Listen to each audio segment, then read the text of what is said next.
Hello and good evening. I'm Farhana Sheikh and you're watching AWANI Tonight.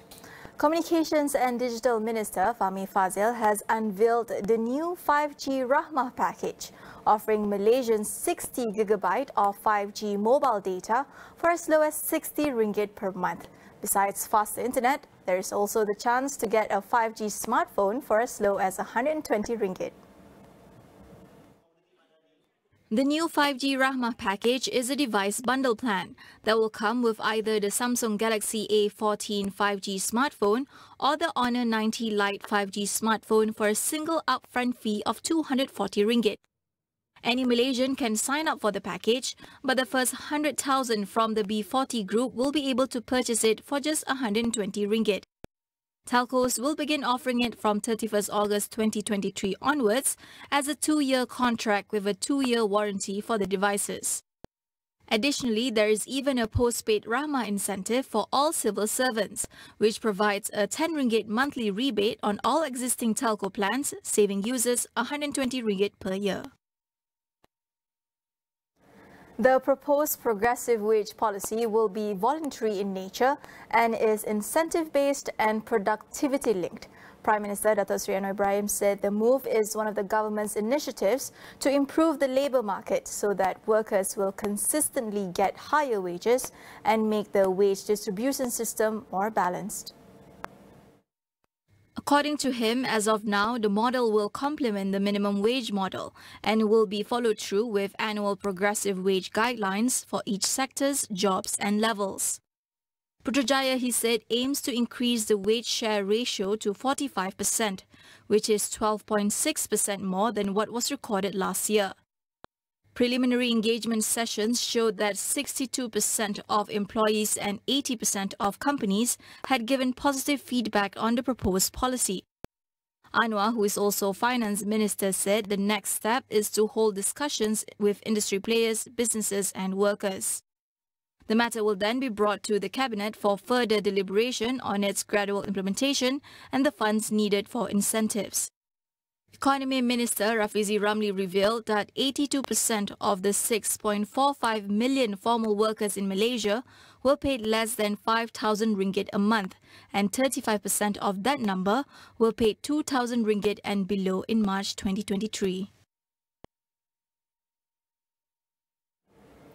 There is no provision in the federal constitution that states the results of the upcoming 6 state elections will lead towards a change in the federal government.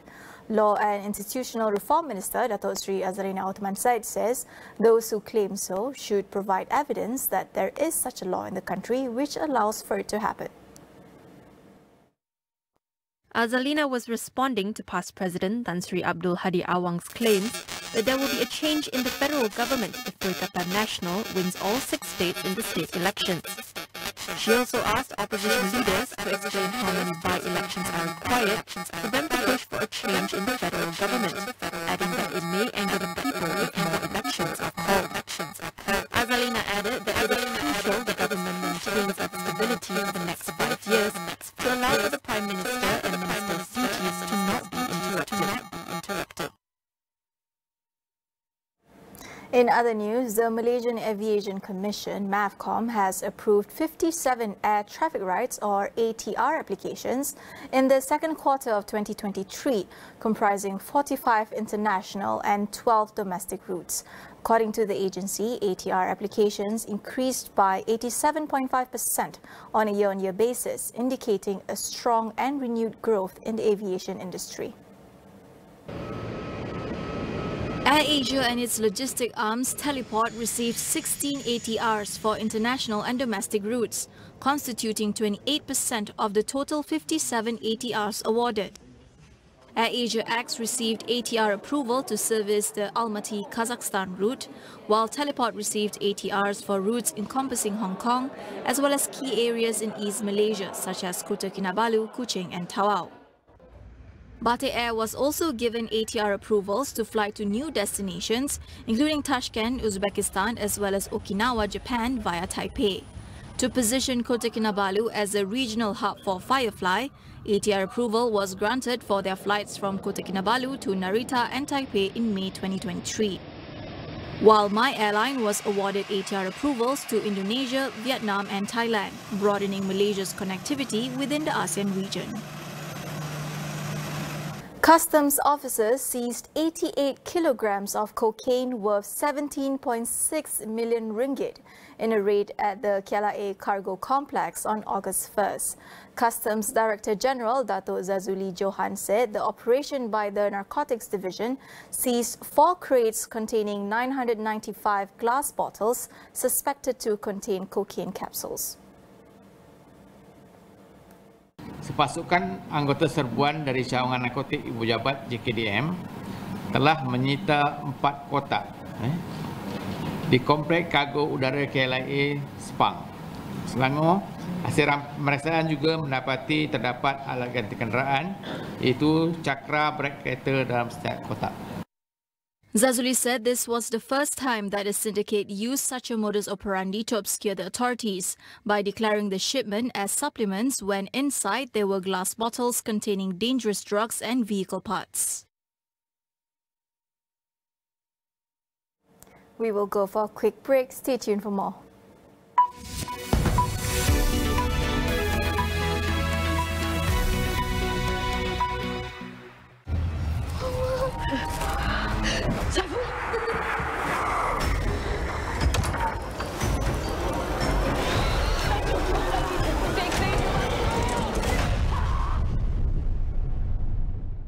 What type of complaints can be lodged against PDRM under the IPCC framework?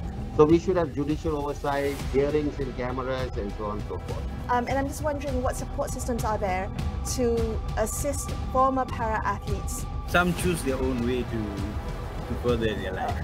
How have we fared in achieving our preschool education goals? Actually, Malaysia has been doing a very good job on this.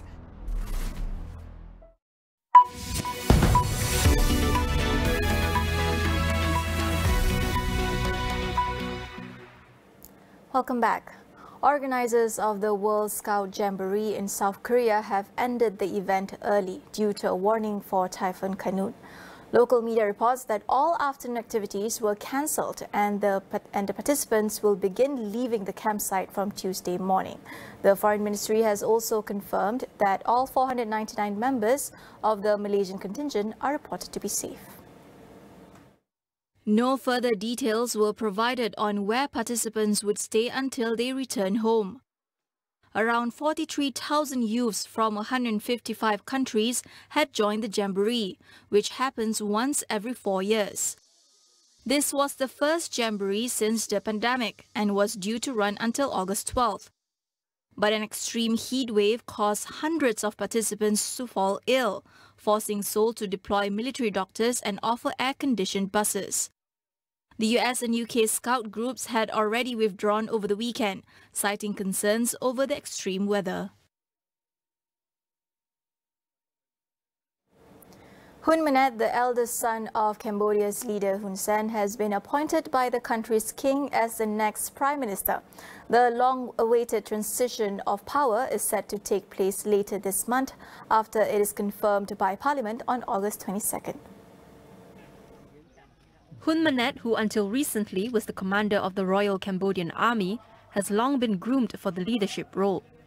The appointment is expected to sail through the National Assembly, where 120 of 125 seats are controlled by Hun Sen's Cambodian People's Party after last month's election.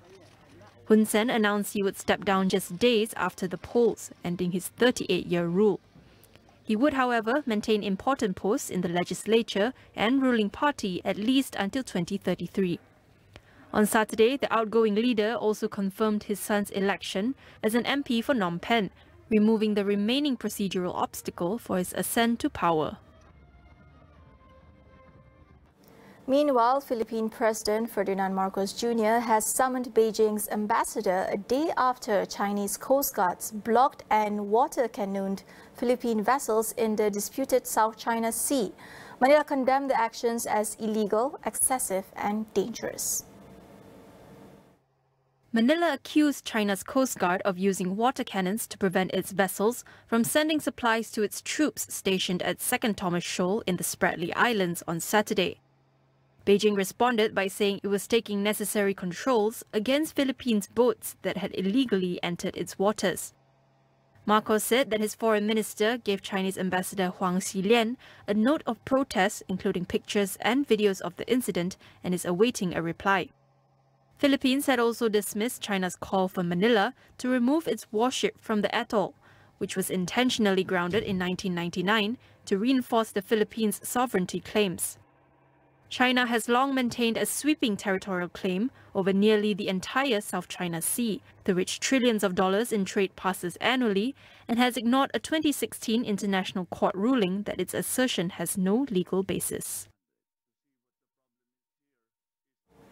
India's parliament has reinstated opposition party leader Rahul Gandhi as a member after the Supreme Court suspended his conviction for defamation.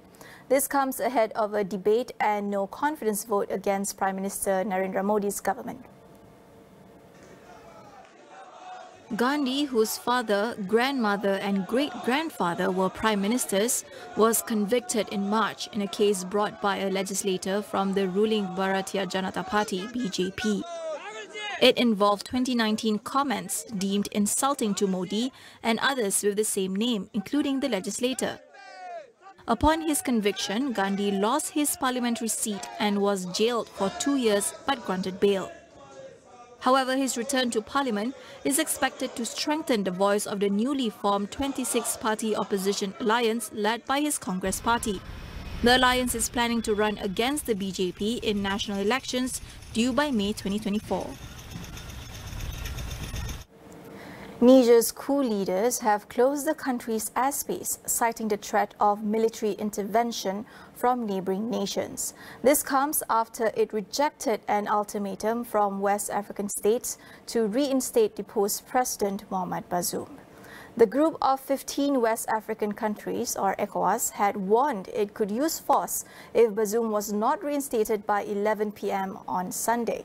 In response, a junta spokesman said Niger's armed forces were ready to defend the country. Bazoum was detained by members of the Presidential Guard on July 26, prompting protesters from both sides to take to the streets. ECOWAS has condemned the coup, imposing economic and travel sanctions, including cutting off Niger's power supply. Following the expiration of the deadline, the bloc has not said what its next steps would be.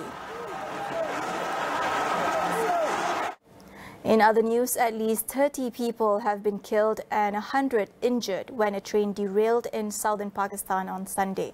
Around 10 carriages overturned in the southern city of Nawabshah, roughly 275 kilometers from the country's largest city, Karachi. Railway Minister Saad Rafiq said initial investigations showed the train was travelling at normal speed and they were trying to establish what led to the derailment. He said it could be the result of a mechanical fault or sabotage. Pakistan's aging railway system has a poor safety record, with a series of deadly accidents in recent years. In 2021, 2 trains travelling in Sindh province collided, killing at least 40 people and injuring dozens. According to local media reports, 150 people died in such incidents between 2013 and 2019. That is all we have for you on AWANI tonight. I am Farhana Sheikh. Thank you for watching.